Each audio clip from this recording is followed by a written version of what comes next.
People of the Manor, welcome to today's YouTube video. This is going to be your guide to treasure map law. Let's get started. As you can see here, we have all of the information about treasure map law right here. Be sure to pause the video and read it at your own pace whenever you need to. Treasure map law will be active from May 10th through May 14th, so I wanted to get this guide out for you guys so you know what to expect. As a quick note, since we don't know the full set of treasure map boosters for this event on Global quite yet, I will be making another video with the teams I will be using when the information is available. We're going to be talking about Law's captain ability, special ability, and one of his sailor abilities because I think these are the most relevant parts about him. Law boosts the attack of fighter, slasher, cerebral, and free spirit characters by 1.8 times, and then he also makes their recover and tandem orbs count as beneficial. Additionally, this attack boost does stack much like Katakuri, so when a character has both of these classes, it's almost a 3.25 times attack boost. The only downside is much like Katakuri, if you want to get the most out of him, you have to have characters with both of these classes, which can get a little bit cumbersome. His special does a lot, so I'm gonna have to break it down into a few different parts, but it is on an 8-turn cooldown when he's maxed out on limit break and a special level. The first thing he does is deals 30 times his character's attack in strength damage to one enemy. Then he will reduce bind and despair duration by 2 turns. He changes his own and adjacent orbs into matching orbs. He adds 0.7 to your chain multiplier for a turn, and then he reduces the cooldown of fighter, slasher, cerebral, and free spirit characters by 1 turn. The only way I think treasure map law could be any better is if he had a double special limit break ability. He does a lot of stuff and he does a lot of it well. 2 turns is nothing to sneeze at for bind and despair reduction, and then 1 turn of chain multiplier boost is still really good, as well as making 4 guaranteed matching orbs. That's geez, that's so good. That's so good. The other thing I want to talk about is that he also has a sailor ability which reduces his special cooldown by 2 turns when it's rewound. So he's pretty much immune to special rewind from a few bosses. The only downside is that he only reduces the cooldown of these characters by 1 turn, so if you get rewound by more than 1, then you're still kind of out of luck there. If you'd like, please feel free, again, to pause the video and read all this information at your own pace. We're going to be going into the bosses of treasure map law right now. First, we're going to talk about Usopp. Usopp shows up with himself, Hajirden, and then a handful of fodder units as well. So Usopp starts with a little bit over 500,000 HP, and he deals about 3.6 thousand damage every other turn. When you get to Usopp, he will give himself 5 turns of debuff immunity. He will have your chain multiplier for 3 turns, and he will also despair your captain for 7 turns. After the second turn, he will again despair your captain for another 7 turns. Hajirden's here as well with 1 million HP. However, he only starts the battle with about 20%, so about 200,000. However, he will lock your targeting reticule to himself for 4 turns upon getting there. Additionally, there's some fodder units, and after the second turn, they will enrage every unit on the opponent's team for 3 turns, and they will triple their attack, so make sure you take care of them. So for this mini boss, you're obviously going to want to bring somebody who can reduce your despair duration, as well as somebody who can get rid of chain multiplier reduction. Next, let's talk about the Bepo mini boss. Bepo's boss stage includes himself, obviously, and a handful of fodder units. These fodder units do scary stuff when they attack you, so make sure you don't let them attack. Bepo will give you a full board of badly matching orbs, and then also give himself 19 turns of a 5-hit barrier on everyone on his side of the field. Under 50%, Bepo will give himself 5 turns of 1.5 times attack and rage. So for Bepo, you're going to want to bring somebody who will be able to manipulate your orbs into beneficial orbs, and you're also going to want to be able to get through this hit barrier, so Legend Blackbeard might be a good pick for this boss. Next, we're going to talk about Luffy. Let's go. So Luffy has a handful of different things going on with him. We're going to talk about what happens when you first meet him. When you first get to Luffy, he's going to give you a full board of badly matching orbs. When he's under 20%, he's going to blow away 2 of your crewmates, so don't let that happen. Upon defeat, Luffy will revive himself with 50% HP, hit with a small amount of damage as a special attack, give himself 98 turns of attack boost, give himself 3 turns of 50% damage reduction, and then also give himself 3 turns of debuff immunity. That took like 5 takes. I'm not kidding, it took like 5.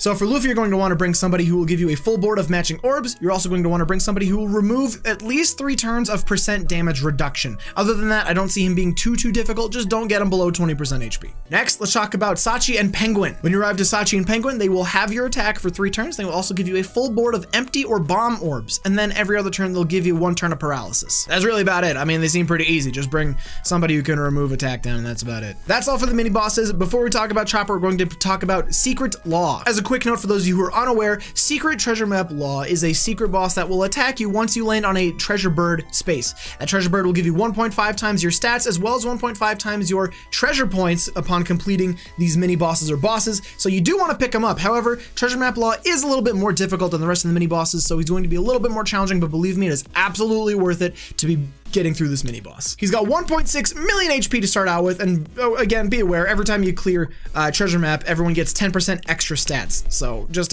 again, quick note. He'll deal 7,400 damage per turn, which is nothing to sneeze at. And every other turn, he will swap your captain with a random crewmate. His preemptive will give himself 98 turns of debuff protection. He will bind your top row for 4 turns, and then he will also give himself 2 turns of percent damage reduction. Under 20% HP, he will cut your HP in half, and then he will also give you 20 turns of paralysis. So don't get him under 20%. As a quick note, on stage 2, you will be given 9 turns of unfavorable orb rate boost. So it's going to be a little bit more difficult to get matching orbs against Law. So for Law, you're going to want to bring somebody who removes 4 turns of bind at least, as well as somebody who will remove percent damage reduction. Other than that, there's not a whole lot to him. Just be able to make sure you can burst through his HP. Now we're going to talk about Chopper, who is the boss of this treasure map, both the mini boss and the full boss on stages 6 and 7 respectively. Stage 6 mini boss Chopper will give you 10 turns of a boosted chance to get meat and quick orbs, 99 turns of recovered down, give himself 98 turns of delay immunity, and then also give himself a 3-turn 5,000 damage threshold barrier. So obviously for him, you're going to want to bring a threshold damage reducer. Next is stage 7 Chopper. This is the actual boss of the treasure map. Preemptively, he will give himself 9 turns of poison and venom immunity. He will also give himself a 2-turn 500,000 defense boost buff, and then he will also make quick and meat orbs count as badly matching for 5 turns. When you boost your orbs, he will lock them for 10 turns, so don't bring an orb booster. When he's under 20% HP, he will hit you for about 13,000 damage. He will enrage for 5 turns, and then he will also give himself complete damage immunity for 2 turns. So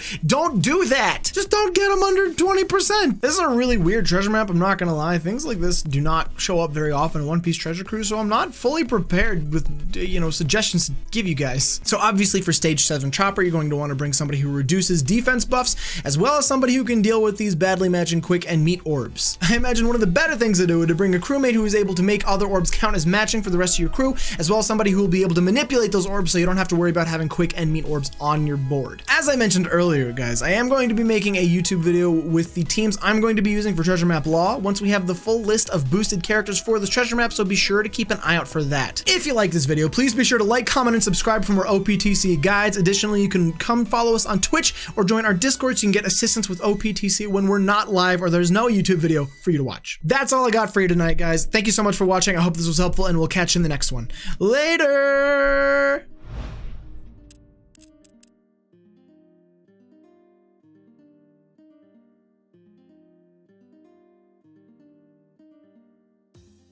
Jeez, this guy does so much. Do you see all that? That's like a book. My hand's cut off. Obviously, Law does a lot. Look at my hand, it's gone. Chop my hand off. Just chop my hand right off. Just like that. He does so freaking much, and he does it all so well. I'm scratching my arm. Why am I putting this in?